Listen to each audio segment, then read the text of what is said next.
Hello, darlings. I am Cassandra. Welcome back to my channel. Thank you so much for coming. For those of you who are new to my channel, child, let me introduce you to the Jungle Beauty Goddesses, the life-size fabric sculpture dolls you see sitting behind me.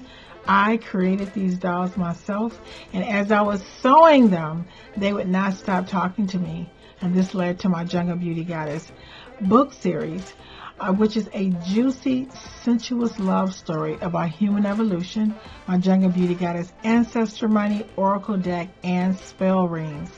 In today's video, I am doing a book review, oh my god, on the best book ever on how to learn tarot. I'm telling you, I have a massive library. But this book stands out, and I feel like this is the only book you need to learn tarot. I don't know why people would pay for classes, or, I don't want to knock somebody else's business. I'm sorry, I don't mean that, because everybody have different insight. But this book, it's the ultimate guide to tarot card meanings. It's by Brigit Esselmont, the founder of Biddy Tarot, which I've never heard of before. But I want to just show you why this book is so bomb. I'm just going to turn to any page, and so we have here the Four Cups, right? And so let me see, can I get this in focus here? Everything is, so she gives you some keywords, some quotes, and then she gives you a general description. But then she does it one better to me that I really like. She looks at every single card in terms of career, work, and finances. And let me see, can I get this in focus here so I can see it? Let me see. Can you see that? Personality types, relationships and love, spirituality, well-being, and health. And she also has suggested card combinations and what that may possibly mean. Let me see, can I get this in focus here? As well as reverse card meaning. Every single card, suggested card combinations as well. Every card, all 78 cards in the tarot deck, she has such a breakdown. So, let me just briefly talk about the Four Cups. Meditation, contemplation, apathy, reevaluation. That's upright. Reverse, retreat, withdrawal, checking in for alignment. The Four Cups shows a young man sitting under a tree with his arms crossed. She gives a description. When the Four Cups, then she goes into a general. I'm not reading the whole thing, just a little bit. When the Four Cups shows, Four Cup turns up in a tarot reading, new invitations and opportunities are flowing to you, but for now you're saying no and turning them away. Perhaps the prospects do not interest you, or your cup is full, or you already have too much on your plate. So, and then she talks about, and I really love how she breaks it down. This description is still going on, but I'm not going to read the whole thing. So she says sometimes this card means, the card message is not now, but maybe later. It says the Four Cups can appear when you are bored or dissatisfied with everyday life. But then when you move on to career and finances, I'm just skipping around. In career-related readings, the Four Cups suggests that you may disengage from your job or turn down new opportunities because you're bored and want to move on. And it may be best to find a new position or ask a manager for more engaging tasks. And if you've been looking for a new job, you may have received an offer, but are not ready to decide. So then she moves into, like, if you're looking at the personality types of the Four Cups. She says the Four Cups personality is contemplative and at times withdrawn. He prefers to think before he acts, taking as much time as needed to process thoughts and feelings before committing. You will often hear him say, I need to go away and have a think about that first. If you make an appealing offer to a Four Cups person and they seem uninterested, do not be too concerned. He or she just needs more time to mull it over and whether it aligns with his or her needs. Then she moves to the relationship aspect of the Four of Cups. And this is for, like I said, this is for all 78 cards. If you're looking for love, the Four of Cups suggests that you are not making any commitments just yet. Perhaps you haven't found the right person just yet, or you're turning down potential suitors left, right, and center. Be mindful, though, that you run the risk of closing yourself off to real fulfilling relationships. Are you being too specific about who's the right match for you? Do you need to loosen your criteria a bit to open up to a new possibility? And then she moves to the spirituality of it. The Four of Cups suggests that you may be closed off to the external world so that you can get clear about your personal values and beliefs. I'm moving on now to well-being and health. In a health reading, the Four of Cups suggests that you may need to take more time to reflect and meditate, restoring your energy levels before taking on the next challenge. From a mental health perspective, you may be lacking motivation.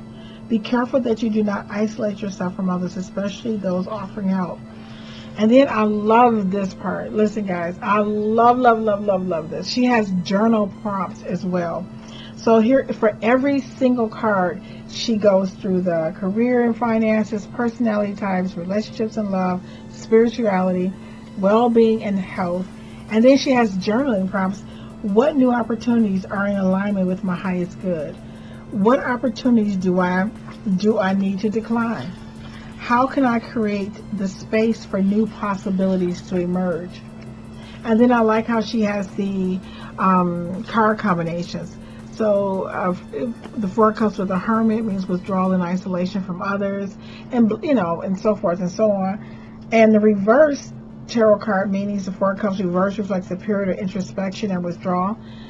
Anyway, there are other books, but none are as thorough that I have come across as this book for learning tarot. This is really, like I said, for every card. I mean, in the beginning, like again, I gotta go. We have the Queen of Cups. She has a picture of the card. Let me see, can I get this in focus here? Oh, I can't even get this in focus. Here we go. She has the Queen of Cups. And then she has, I'm tough, I'm ambitious, and I know exactly what I want. If that makes me BITCH, okay. This is a quote from Madonna. An honest heart being the first blessing, a knowing head is the second. And this is a quote from Thomas Jefferson. So upright, independent, unbiased judgment, clear boundaries, and direct communication. And she gives a description of the card, which a lot of the books do as well.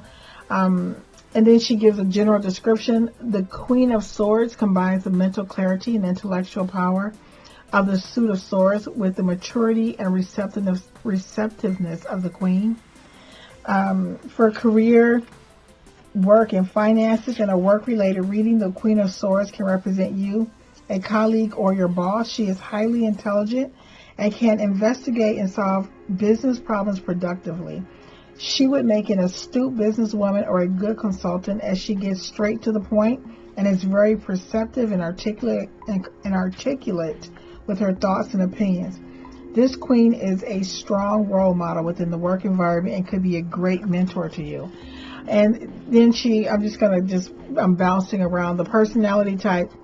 The Queen of Swords personality is intelligent, assertive, independent, honest, and well respected. She gets to the heart of the matter and tells it as it is with honesty and integrity. She is very perceptive and alert to any potential undercurrents or hidden agendas and should not be underestimated, y'all. The Queen is quick-witted with a good sense of humor, preferring to stick with intelligent humor over crass or toilet humor. See, I'm quite sure that's her opinion, but I just love how she lays this out. Relationships and love. She says if you are single, the Queen of Swords suggests that you may prefer to spend this time on your own, enjoying your own company and independence. You are still open to new relationships, but only if they are the real deal. You have had your fair share of romance in the past and now want something much more straightforward. I'm not reading the whole thing. I'm just giving you highlights. We move into spirituality. The Queen of Swords presence suggests that you want to understand your spirituality from a rational perspective. Consider seeking out an expert, someone who can answer those big spiritual questions. Doing so will help you understand your spiritual path on a more logical level. And for well-being and health, she's saying that if you get the Queen of Swords, and a health and well-being reading, the Queen of Swords suggests that you are being very disciplined with your diet and fitness routine and making decisions with your best interest in mind. You aren't prone to emotional eating or food binges. Instead, you make choices that align with your goals. See how she's laying this out, guys? You see how clean it is and chatty and easy to understand, and breaking it down into various categories. And then for her journaling prompts for the Queen of Swords, what truths do I need to express? What are my boundaries and how do I enforce them? What information do I need to make the best decisions? And anyway, this book, The Ultimate Guide to Tarot Card Meanings by Brigit Esselmont. This, like I said, I have a very big library of cards, but I have found, of books on how to learn tarot. But I have found that none of the books compare to the thoroughness of this book. Easy to understand. She breaks down the categories. It's very chatty. She tells these wonderful stories. I love the story she wrote about each of the kings, like how when you see the King of Pentacles, he's a person that, you know, who is wealthy and he wants a wife. And the King of Swords, he is a lawyer or a person who is, very good with the truth and very organized, so maybe a little distant. Like for all of the cards, she gives a personality description. She gives quotes. She breaks it down in all of the different categories. Guys, if you're looking to learn tarot, I strongly recommend this book. This is an excellent, excellent book. I really hope this video helps someone. Thank you so much for watching. And I look forward to seeing you, darling, in the next video.